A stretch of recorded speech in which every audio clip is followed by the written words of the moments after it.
Alors, donc nous voici pour la troisième et dernière partie donc de cette présentation de l'architecture générale du robot.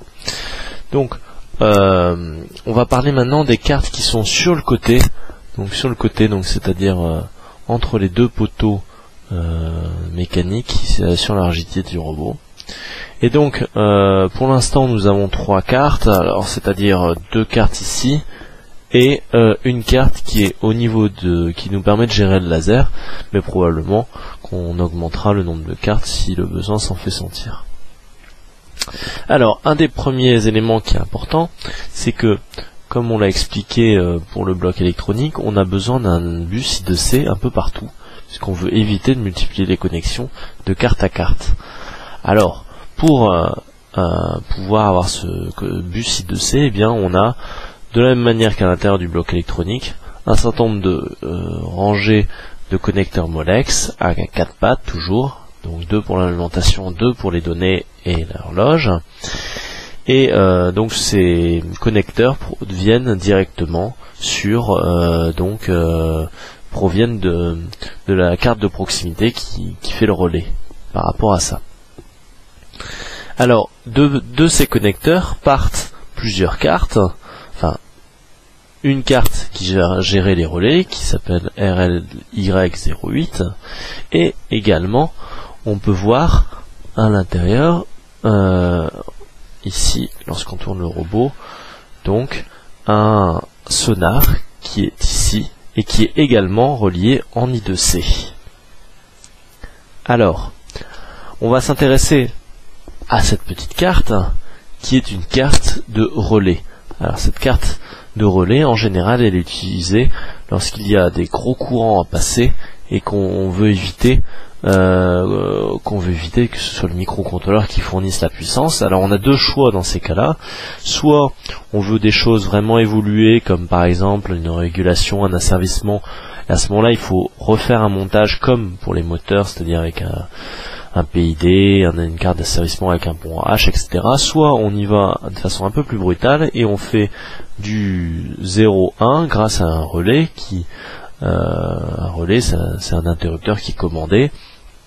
Alors l'avantage de cette carte, c'est qu'en fait on a 8 relais qui supportent des intensités de 1 ampère, ce qui est déjà pas mal, et le gros intérêt, c'est quand même que ce soit commandable en I2C, donc ça nous évite d'avoir des pattes supplémentaires et on peut les connecter, voire rajouter d'autres cartes relais si besoin est. On met éventuellement des condensateurs de découplage. On reviendra sur tout ce qui est en suppression des parasitages et du blindage dans une prochaine édition. Au niveau de la carte laser, je la montre comme ça rapidement, mais je ne vais pas trop détailler. En gros, elle nous permet via une LED de compensation qui est à ce niveau-là d'avoir une information donc sur l'éclairage ambiant. On a le laser qui est ici et ce laser donc émet une lumière qui sera récupérée par une lentille et cette information est analysée par un ensemble de composants dont un pic et donc ce pic va nous donner une information indiquant si le laser a détecté quelque chose ou non. Donc on va passer maintenant un peu plus à la partie mécanique. Alors on est à cheval, là on a ici les batteries. Alors on a une première batterie qui sert à l'électronique classique, y compris celle des moteurs.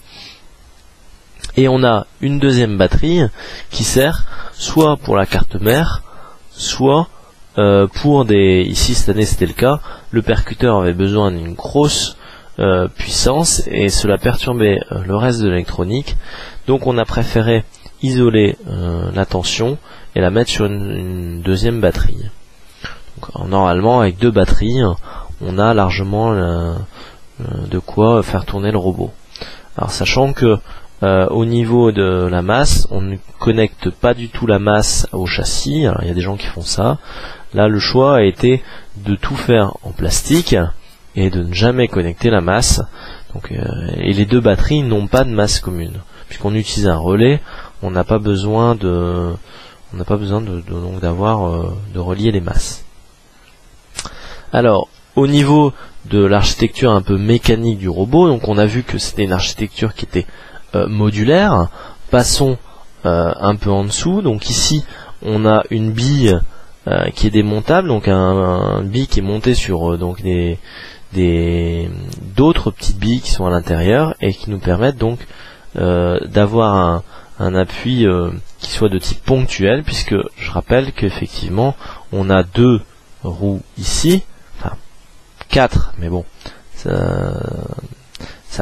ne permet pas de garder l'équilibre, donc on est obligé de se stabiliser à tout moment grâce à une bille qui est ici et 2 billes qui est à l'avant du robot pour éviter qu'il bascule vers l'avant.